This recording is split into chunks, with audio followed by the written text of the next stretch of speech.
Hola, yo soy Lucero Toscano, soy psicóloga clínica y mi especialidad son niños y adolescentes. Bueno, tenemos que entender que los niños de 6 años están empezando a vivir ya no de la fantasía, sino más hacia el lado de la realidad.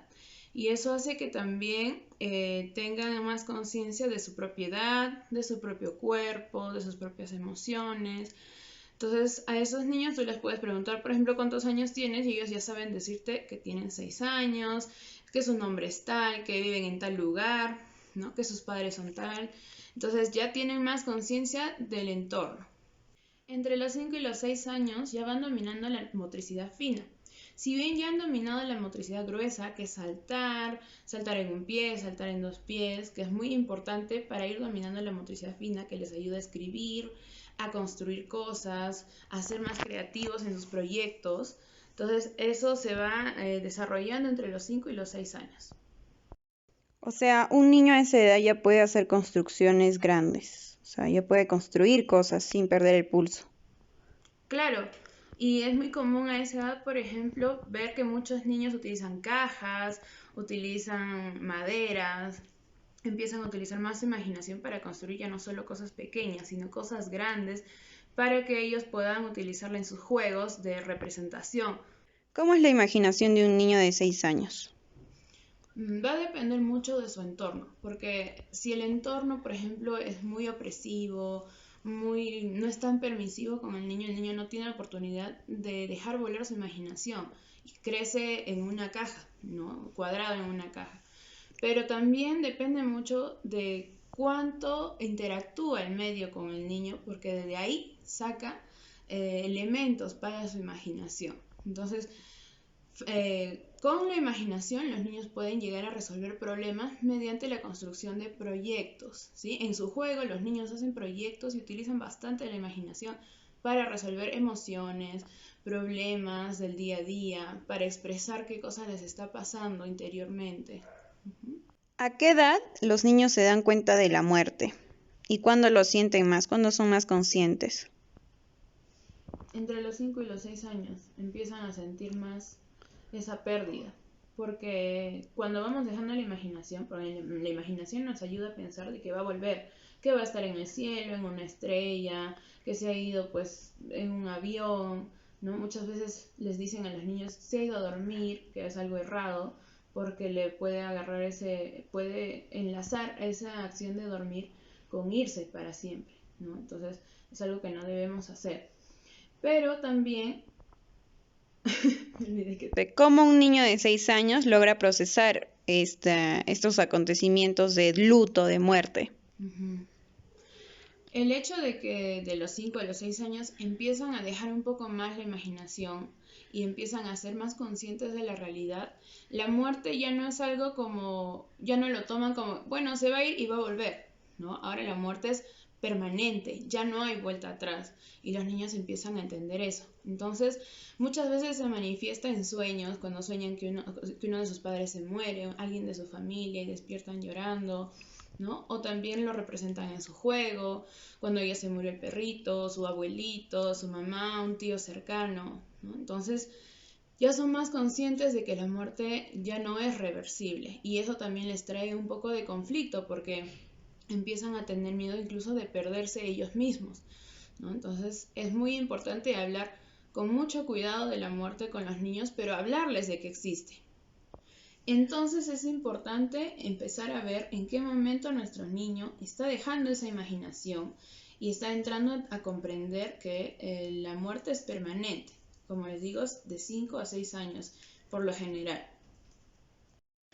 ¿Cómo se le puede ayudar a un niño para que afronte una pérdida, un duelo? Es muy importante conectarlo con sus emociones, es decir, los niños no te van a decir muchas veces estoy triste porque se murió mi abuelito, ¿no? Si es que tú no les has enseñado. Pero sí van a hacer en su juego, van a poner esa tristeza, ¿no? Por ejemplo, si está sus dos muñequitos y te dicen, ay, Ken está triste porque a Barbie se le murió su abuelita, ¿no? Entonces preguntarle, ¿y por qué está triste? ¿Y qué puede hacer para ayudarle Ken a Barbie para que no esté triste, por ejemplo? Entonces, acompañarlo mediante su juego para que resuelva estas emociones y pueda llorar y explicarle que está bien llorar, que está bien que las personas se vayan, todos nos vamos a ir en algún momento, ¿sí? Pero que en este momento es importante vivir lo que estamos haciendo. Entonces, muy importante hablarles de la muerte de una manera muy empática y clara y real. También el acompañamiento del adulto puede variar dependiendo de lo que quiera el niño. Entonces es importante ser muy observador para ver si es que realmente quiere nuestra compañía y que estemos ahí, que lo abracemos, que le demos contención emocional física, como un beso, un abrazo. O muchos niños prefieren estar solos. Entonces ahí solo observarlos, porque mediante su juego, los proyectos que pone en su juego, va sacando todo lo que va sintiendo, ¿no? Entonces es muy importante observar qué es lo que está jugando, cómo lo está jugando, y si es que el niño desea estar solo, dejarlo simplemente observar que no se haga daño, pero sí estar presente para que vea que estamos acompañándolo, no solo físicamente, ¿no? Sino que estamos atentos a él. ¿Y cómo es el duelo en los niños? El duelo infantil se da en 4 etapas. Primero se da un embotamiento de las emociones, es decir, es como un bombardeo de emociones donde existe la ira, la tristeza, el miedo, ¿no? La desesperación. Y es común cuando han pasado las primeras 3 semanas. Después, en la segunda etapa, empieza a haber este anhelo a la persona que ya no está y se busca a la persona en los lugares donde estaba. Muchas veces el niño empieza a ver fotografías o a representarlo incluso en su juego, mencionando su nombre y las cosas que hacía o que decía, ¿no? Entonces es muy importante esta fase porque el niño se va dando cuenta de que esa persona ya no está físicamente y empieza a sentir un poco más al pasar los días su ausencia. En la tercera fase, que es la de desesperación, el niño empieza a interiorizar estas emociones, la ira, la tristeza, y empieza a estar más sensible. Puede explotar mediante cualquier acto en su casa y parece un comportamiento fuera de lo común, pero es porque está con las emociones a flor de piel. Entonces hay que tratar en ese momento de poder contenerlo con bastante comprensión y bastante cariño. Y en la última fase, que es la de desapego, el niño empieza a aceptar de que la persona ya no está. Entonces acá empiezan a disminuir tal vez los trastornos de sueño, porque en la anterior fase muchas veces se despiertan llorando en la noche, no pueden dormir, sienten mucha ansiedad, mucha desesperación. En cambio, en esta fase empieza a desaparecer esos trastornos de sueño, empieza a tener más espacios de disfrutar su día, y es muy importante ir aclarándole al niño de que ya está pasando esa etapa. ¿Cómo debe actuar el entorno frente a la pérdida del niño, al luto del niño? Son varias recomendaciones. Lo principal creo que es estar dispuesto a responder de una manera sincera a las preguntas, ¿no? Por ejemplo, el niño va a decir, ¿a dónde se fue mi abuelito?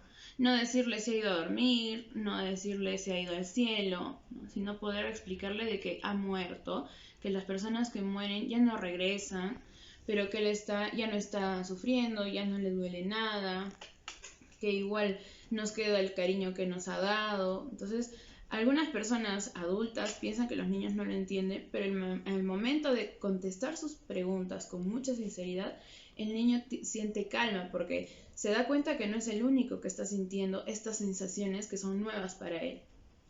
Además de eso, es muy importante no modificar sus rutinas habituales, porque eso le ayuda a que tenga la idea de que su estabilidad emocional y su estabilidad en general sigue, a pesar de que esa persona ya ha fallecido.